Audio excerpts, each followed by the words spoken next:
হিন্দুদের সরকার হয়ে গেছে, ওদের নিয়ে ভোট হয়েছে, ওদের নিয়ে ভোট হয় নাই, আমাদের রাজ্য সভাপতি বলে দিচ্ছে কোনো তৃণমূল নেওয়া চলবে না।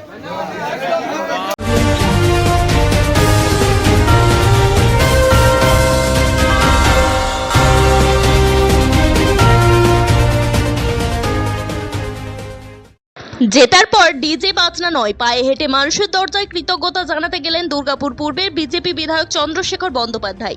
দুর্গাপুর পূর্ব বিধানসভা থেকে জেতার পর রবিবার চণ্ডীদাস বাজারে মানুষের কাছে পৌঁছে গেলেন চন্দ্রশেখর বন্দ্যোপাধ্যায়। কথা বললেন সাধারণ মানুষ, ব্যবসায়ীদের সঙ্গে।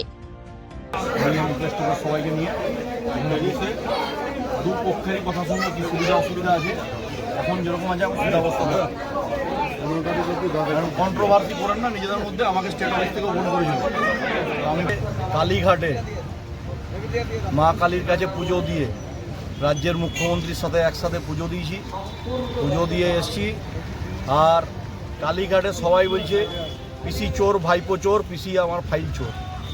সবাই বয়স্ক লোকেরা পর্যন্ত 80 বছরের লোকেরা ওখানে নৃত্য করছে কালীঘাটে। ওই দৃশ্য দেখে আসার পর দুর্গাপুরে এই সংস্কৃতি নাই, কারণ আমরা দুর্গাপুরে চাই কৃষ্টিশীল, সংস্কৃতিশীল, রুচিশীল মানুষ। তাই আমি মানুষের ভোট দিতে যখন বাড়ি বাড়ি গেছি, মানুষ আমায় আশীর্বাদ করেছেন। আবার পায়ে হেঁটে মানুষের কাছে যাচ্ছি কৃতজ্ঞতা জানাতে। আমি কোনো বিজয় মিছিলে অংশগ্রহণ করিনি, আমি কৃতজ্ঞতা জানানোর জন্য পায়ে হেঁটে যাচ্ছি মানুষের আশীর্বাদ নিতে। মানুষের সঙ্গে আলোচনা করব, মানুষের মতামত নিয়ে মানুষের কাজ করব। আপনি বলেছেন 4 তারিখে যে যারা আমাকে যে এলাকায় ঘুরবো, আজ থেকে শুরু করলেন কি এটা? হ্যাঁ, আমি বলেছিলাম 4 তারিখে আপনাদেরকে যে আমাকে যারা জিতিয়েছেন সেই মানুষদেরকে কৃতজ্ঞতা জানাতে যাবো। তাতে যদি আমার সাথে 5 জন লোক হাঁটে, আমি 5 জন নিয়ে যাবো। আমার ভিড় প্রয়োজন নেই, আমি ওই ডিজে বাজিয়ে আমি ওই মিছিল করে যাব। কাজের খতিয়ানও দিলেন বিধায়ক। জানালেন ভোটের আগে কোয়ার্টারের সমস্যার সমাধান করছেন তিনি। এমসিসি থাকায় বলেননি ইতিমধ্যে প্রধানমন্ত্রীকে চিঠি দিয়েছেন, যাদের কোয়ার্টার আছে তাদের লাইসেন্স তুলে দেওয়া হবে। সর্বপ্রথম চণ্ডীদাস বাজারের সমস্যা মেটানো হবে। কোয়ার্টারের সমস্যা তো ইনস্ট্যান্টলি আমরা ভোটের আগেই আমি সমাধান করেছি, যেহেতু এমসিসি ছিল বলে বলিনি। আমি অলরেডি পিএমওতে মোদিজিকে চিঠি দিয়েছি, তারা স্টেপ নিয়েছেন।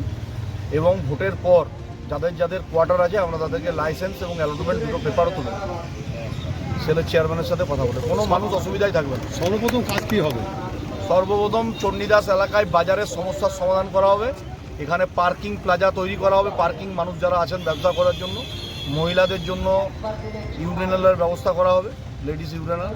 আর তার সাথে এই মার্কেটে একটা স্থিতা অবস্থা নেই, ইলেকট্রিসিটি, ওয়াটার, বিভিন্ন প্রবলেম আছে। আমরা ব্যবসাদারদের সঙ্গে আলোচনা করে এখানে নির্বাচন হবে সমবায়ের। যারা ব্যবসাদারদের নির্বাচিত করবে তিনি ব্যবসাদারদের নির্বাচিত করবে। কেউ যদি ভাবেন বিজেপি এসে গেছে জোর করে তালা মেরে অফিস দখল করে নিলাম, এই কালচার বিজেপির নয়। বিজেপি সংস্কৃতিতে বিশ্বাসী। সংস্কৃতি আর উন্নয়নের বার্তা দিয়ে কৃতজ্ঞতা যাত্রা। চণ্ডীদাস বাজার থেকে ননস্টপ এক্সপ্রেস টিভির প্রতিবেদন। একদম দাও। তুই আয় মেন পড়তে আয়। পূর্ণা ভান্ডারও চালু হবে 3000। এটা ঢুকে তারপর ওদিকে ঢুকবো। কিছু খাবার আছে না আমার সঙ্গে কোলফিল্ড ট্রেনে যাওয়া লোক। দেখ